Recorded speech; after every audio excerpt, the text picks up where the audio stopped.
ಯಾರಿಗೆಲ್ಲ ಜಾತಕದಲ್ಲಿ ಶನಿ ರಾಹು ಇರುತ್ತೋ ಅವರ ಪರ್ಸ್ನಲ್ ಲೈಫು ಅಂತಂದರೆ ಫಸ್ಟ್ ಲವ್ ಬ್ರೇಕಪ್ ಆಗೋದು, ಇಲ್ಲ ಫಸ್ಟ್ ಮ್ಯಾರೇಜು ಡಿಸ್ಟರ್ಬ್ ಆಗೋದು, ಸೆಕೆಂಡ್ ಮ್ಯಾರೇಜು ಕ್ಲಿಕ್ ಆಗೋದು, ಅಥವಾ ಸೆಕೆಂಡ್ ಲವ್ ಕ್ಲಿಕ್ ಆಗೋದು, ಈ ಥರ ಒಂದು ಸೆಕ್ಟರಲ್ಲಿ ಇರ್ತಾರೆ.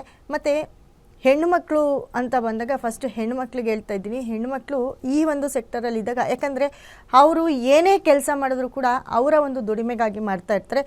ಅದು ಲೀಗಲಾಗಿ ಆಗಿರ್ಬೋದು, ಇಲ್ಲೀಗಲಾಗಿ ಆಗಿರ್ಬೋದು.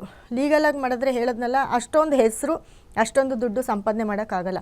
ಅದನ್ನು ಇಲ್ಲೀಗಲ್ಲಾಗಿ ಶನಿ ರಾಹು ಇದ್ದಾಗ ಇಲ್ಲೀಗಲ್ಲಾಗಿ ಕೆಲಸ ಮಾಡಿದ್ರೆ ಪರ್ಸೆಂಟೇಜ್ ಆಗಿರ್ಬೋದು, ಬೇರೆ ಬೇರೆ ಕೆಲಸಗಳಾಗಿರ್ಬೋದು, ಅಥವಾ ಇವ್ರಿಗೆ ಈ ರಾಜಕೀಯ ವ್ಯಕ್ತಿಗಳು, ಸಿನಿಮಾ ರಂಗದವರು ತುಂಬ ಜನ ಪರಿಚಯ ಇರ್ತಾರೆ. ಪರಿಚಯ ಅಂದರೆ ತುಂಬ ಒಡನಾಟ ಬೇಗ ಬೆಳೆಸ್ಕೊಳ್ತಾರೆ ಇವ್ರ ಜೊತೆಗೆಲ್ಲ.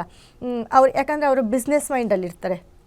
ಸೊ ಈ ರೀತಿ ಇದ್ದಾಗ ತುಂಬ ಚೆನ್ನಾಗಿ ಡೆವಲಪ್ ಆಗ್ತಾರೆ, ತುಂಬ ದುಡ್ಡು ಕಾಸು, ತುಂಬ ಲಕ್ಸುರಿಯಾಗಿರ್ತಾರೆ. ಹೀಗೆ ಇರಬೇಕು ಅಂತ ಒಂದು ಸರ್ಕಲ್ ಹಾಕ್ಕೊಂಡಿರಲ್ಲ, ಸರ್ಕಲ್ ಬಿಟ್ಟು ಅವರ ಒಂದು ಮಿತಿ ಮೀರಿ ಅವರು ದುಡಿತಾ ಇರ್ತಾರೆ. ಅದು ಯಾವ ರೀತಿ ಆದರೂ ಆಗಿರ್ಬೋದು. ಅದೇ ಗಂಡು ಮಕ್ಕಳಿಗೆ ಶನಿ ರಾಹು ಇದ್ದಾಗ, ಗಂಡು ಮಕ್ಳಿಗೆ ಶನಿ ರಾಹು ಇದ್ದಾಗ ಇವಾಗ ನೋಡಿ ಏನೋ ಒಂದು ಬಿಸ್ನೆಸ್ ಮಾಡ್ತಿರ್ತಾರೆ, ಅದು ಕೂಡ ನಿಯತ್ತಾಗಿ ಮಾಡೋಕ್ಕೋದ್ರೆ ಅವ್ರಿಗೂ ಆಗೋದಿಲ್ಲ. ಇರೋ ಮನೇಲೇ ಇರಬೇಕಾಗುತ್ತೆ. ಶನಿ ರಾಹು ಯಾವುದೇ ಮನೇಲಿರಲಿ, ಅದು ಯಾವ ಮನೇಲಿದೆ ಅಂತ ಇಂಪಾರ್ಟೆಂಟು ಅಂತ ಹೇಳ್ತಾ ಬಂದೆ. ಅದು ಒಳ್ಳೆ ಜಾಗದಲ್ಲಿ, ನಮ್ಮ ಲಗ್ನದಲ್ಲಿರ್ಬೋದು, ಅಥವಾ 3ನೇ ಮನೇಲಿರ್ಬೋದು, 4ನೇ ಮನೆ ಮತ್ತು 10, 11ನೇ ಮನೇಲಿದ್ದಾಗ ಎಲ್ಲೋ ಒಂದು ಕಡೆ ಅವರ ಏಳಿಗೆ ತುಂಬ ಚೆನ್ನಾಗಿರುತ್ತೆ. ಹೇಳೋದ್ನಲ್ಲ, ಈ ಒಂಥರ ತಲೆ ಜಾಸ್ತಿ ಓಡಿಸ್ತಾ ಇರ್ತಾರೆ. ಒಂದು ಕೆಲಸ ಮಾಡ್ತಿದ್ರೆ ಇನ್ನೊಂದು ಕೆಲಸ ಹೇಗೆ ಮಾಡೋದು, ಅದಕ್ಕೆ ಯಾವ ರೀತಿ ಕನೆಕ್ಟ್ ಆಗಬೇಕು ಅನ್ನೋ ಒಂದು ಐಡಿಯಾಗಳು ಜಾಸ್ತಿ ಬರ್ತಾ ಹೋಗುತ್ತೆ. ಲೇಟ್ ಆದರೂ ಸರಿ, ಅವರು ಏನಾದರೂ ಮಾಡಿ ಆ ಒಂದು ಕೆಲಸವನ್ನು ಮಾಡೇ ಮಾಡ್ತಿರ್ತಾರೆ. ಈ ರೀತಿ ಒಂದು ಬಿಸ್ನೆಸ್ ಮೈಂಡು ತುಂಬ ಇರುತ್ತೆ ಶನಿ ರಾಹು ಜಾತಕದಲ್ಲಿದ್ದಾಗ. ಮತ್ತು ಅವರ ಮನೆಗಳಲ್ಲಿ, ಅವರ ಕುಟುಂಬದಲ್ಲಿ ಯಾವಾಗಲೂ ಅವರು ಕುಟುಂಬಕ್ಕೆ ಅಡ್ಜಸ್ಟ್ ಆಗಿರೋದಿಲ್ಲ. ಕುಟುಂಬವನ್ನು ಯಾಕಂದರೆ ಅವರು ಯಾವಾಗಲೂ ಬಿಸ್ನೆಸ್ಗೆ ಅಡ್ಜಸ್ಟ್ ಆಗಿರ್ತಾರೆ. ಕುಟುಂಬವನ್ನು ಎಲ್ಲೋ ಒಂದು ಸೈಡ್ ಇಟ್ಬಿಟ್ಟಿರ್ತಾರೆ. ಕುಟುಂಬ ಇದೆಯಾ, ಇದೆ ಅಷ್ಟೇ. ಆದರೆ ಬಿಸ್ನೆಸ್ಗೆ ಯಾವ್ಯಾವ ರೀತಿ ಸರ್ಕಲ್ ಬೇಕೋ ಆ ರೀತಿ ಎಲ್ಲ ಅವರು ಮಾಡ್ಕೊಳ್ತಾ ಹೋಗ್ತಿರ್ತಾರೆ. ಬಟ್ ಅದರಲ್ಲಿ ತುಂಬ ಚೆನ್ನಾಗಿ ದುಡ್ಡನ್ನು ಮಾಡ್ತಾರೆ.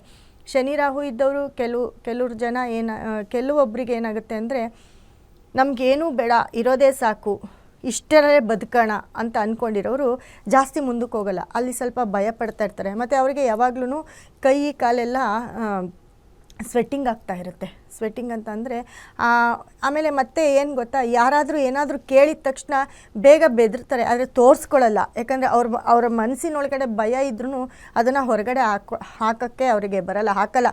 ಅಷ್ಟು ಕ್ಲೀನಾಗಿ ಅವರು ಏನೇ ಕೆಲಸ ಆದರೂ ನಿಭಾಯಿಸ್ತಾರೆ. ಅಂದರೆ ಅವರ ಒಂದು ಒಳಿತಾಗಿರ್ಬೋದು, ಕೆಟ್ಟದ್ದಾಗಿರ್ಬೋದು, ಎದುರುಗಡೆ ವ್ಯಕ್ತಿ ಬಂದು ನಿಂತು ಕೇಳಿದಾಗ ಕೂಡ ಅಲ್ಲಿ ಹೇಗೆ ಬೇಕೋ ಹಾಗೆ ಅವರು ಟೈಅಪ್ ಆಗಿಬಿಡ್ತಾರೆ. ಈ ಒಂದು ಕ್ವಾಲಿಟಿ ಶನಿ ರಾಹು ಇರೋರಿಗೆ ಇರುತ್ತೆ. ಸೊ ಶನಿ ರಾಹು ಜಾತಕದಲ್ಲಿದ್ದಾಗ ಒಂದು ಯೋಗನೂ ಅಂದ್ಕೊಳ್ಬೋದು, ಒಂದು ಅವಯೋಗನೂ ಅಂತ ಕೂಡ ಅಂದ್ಕೊಳ್ಬೋದು. ಈ ಎರಡೂ ಕ್ವಾಲಿಟಿಗಳು ಕೂಡ ಇರುತ್ತೆ, ಪ್ಲಸ್ಸು ಮತ್ತು ಮೈನಸ್ಸು. ಪ್ಲಸ್ ಆಗಿರೋರು ಪ್ಲಸ್ ಆಗೇ ಇರ್ತಾರೆ, ಮೈನಸ್ ಆಗಿರೋರು ಮೈನಸ್ ಆಗೇ ಇರ್ತಾರೆ.